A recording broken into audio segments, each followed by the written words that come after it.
Қызыл телпек. Ертеде кішкентай бір сүйкімді қыз өмір сүріпті. Анасы оны өте жақсы көреді екен. Әжесінің де ең сүйікті немересі еді. Бірде әжесі немересінің туған күніне қызыл телпек сыйлапты. Қыз әжесінің сыйлығын басынан тастамай киіп жүретін болыпты. Содан бері көршілері кішкентай қызды қызыл телпек деп атап кетіпті. Бір күні анасы бәліш пісіріп қызына: «Қызым, мына бәлішпен бір құты майды әжеңе апарып, қал жағдайын біліп қайтшы» дейді. Қызыл телпек: «Жарайды анашым, апарып берейін» деп бәліш пен май салынған себетті алады. Анасының сөзін екі етпейтін қызыл телпек әжесіне аттанады. Оған әжесі тұратын ауылға жету үшін орман арқылы өту керек еді.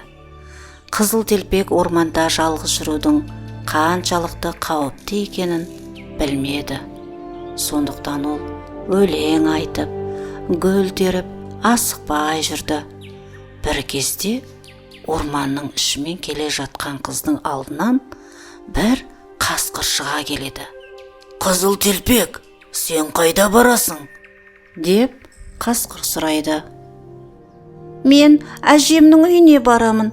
Оған анамның пісірген бәлішін, бір құты май алып бара жатырмын» дейді қыз. Қызыл телпек қасқырдың жаман пиғылынан бейхабар еді.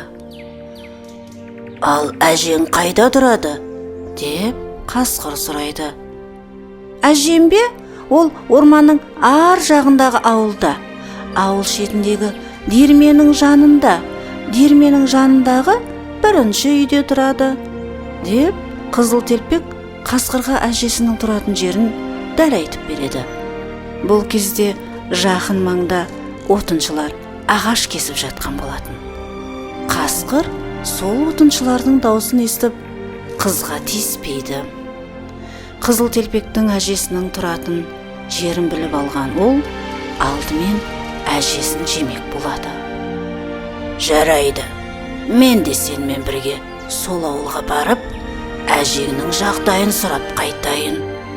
Кел, екеуміз жарысайық. Әжеңе қайсымыз бірінші жетер екенбіз. Сен мына жолмен бар, мен ана жолмен жүрейін». Қасқыр өзіне ауылға апарар төте жолды таңдап алады. Қасқырдың ұсынысына келіскен қыз ұзақ жүретін жолға түседі. Ол жол жөнекей асықпай гүл теріп келеді. Ал қасқыр алды-артына қарамай тура ауылға қарай бет алады. Қызыл телпектің әжесінің үйіне осылай ерте жеткен ол есікті қағады. «Тоқ-тоқ-тоқ, бұл кім?» деп әжесі сұрайды.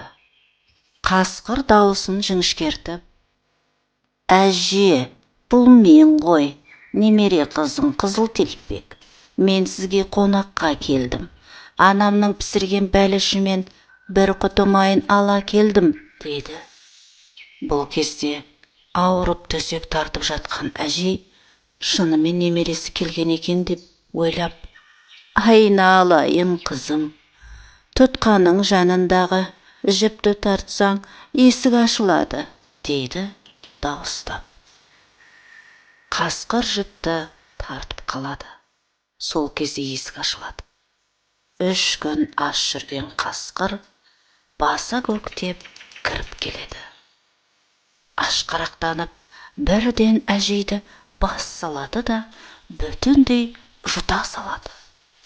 Содан соң есікті жауып, басына әжейдің қалпағын киіп, көзіне көзілдірігін тағып, төсегіне жатады да қыздың келуін күтеді. Сәлден соң есікті қызыл телпек қағады. «Тоқ-тоқ-тоқ, бұл кім?» дейді жуан дауыспен тойып алған қасқыр. Қыз гүрілдеген дауысты естіп қорқып кетеді. Артынша әжеміз сұлтиып даусы содан өзгерген болар деп ойлайды.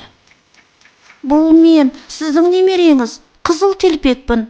Мені сізге анам жіберді. Бәлішпен бір құты май алып келдім. Қасқыр даусын өзгерте қойып, жіңішке дауыспен: тұтқаның жанындағы жіпті тарта қой, қызым, сонда есік ашылады, дейді. Қыз жіпті тартады. Есік ашылып, үйге кіреді. Көрпемен бүркеніп жатқан қасқыр оған: қызым, себетті үстелдің үстіне қойып, өзің менің қасыма кел, дейді. Қызыл Телпек бәліш пен май құйылған құты салынған себетті үстелдің үстіне қойып, қасқырдың жанына жақындайды. Қасқыр енді: жолдан шаршаған боларсың, қасыма кеп жата қой, дейді. Әжем деп ойлаған Қызыл Телпек қасқырдың жанына жатады да: әже, сіздің қолыңыз неге үлкен? деп сұрайды. Сені қатты құшағыма басу үшін, қызым. Әже, құлағыңыз неге сондай үлкен? Сені жақсы есту үшін, қызым. Әже, көзіңіз неге үлкен? Сені жақсы көру үшін, қызым. Әже, түсіңіз неге сондай үлкен? Сені тезірек жеу үшін, қызым-ау, деп Қызыл Телпекті бас салып, аяғындағы кебісі Қызыл Телпегімен бірге жұта салады. Байғұс қыз айқайлап та үлгермейді. Бірақ бақытына қарай дәл осы сәтте үйдің қасынан бір отыншы өтіп бара жатқан еді. Отыншы қасқырдың дауысын естіп, үйдің терезесіне қарайды. Үй ішінде төсекте орнынан қозғала алмай жатқан қасқырды көреді. Оның қампиған қарнына қарап, не болғанын бірден түсіне қояды. Отыншы жыртқышты ұстап алып, қарнын жарып жібереді. Қасқырдың ішінен Қызыл Телпек пен әжесі дін аман шыға келеді. Отыншы қасқырдың қарнын қайта тігіп, бос қоя береді. Қызыл Телпек пен әжесі отыншыға алғыстарын білдіреді. Әжесі шай қойып, немересі әкелген бәліштерді себеттен шығарып, дастархан жаяды. Сөйтіп, үшеуі жақсылап тұрып шай ішеді. Әңгіме дүкен құрады. Қасқырдың сыбағасын қалай бергендерін айтып мәз болады.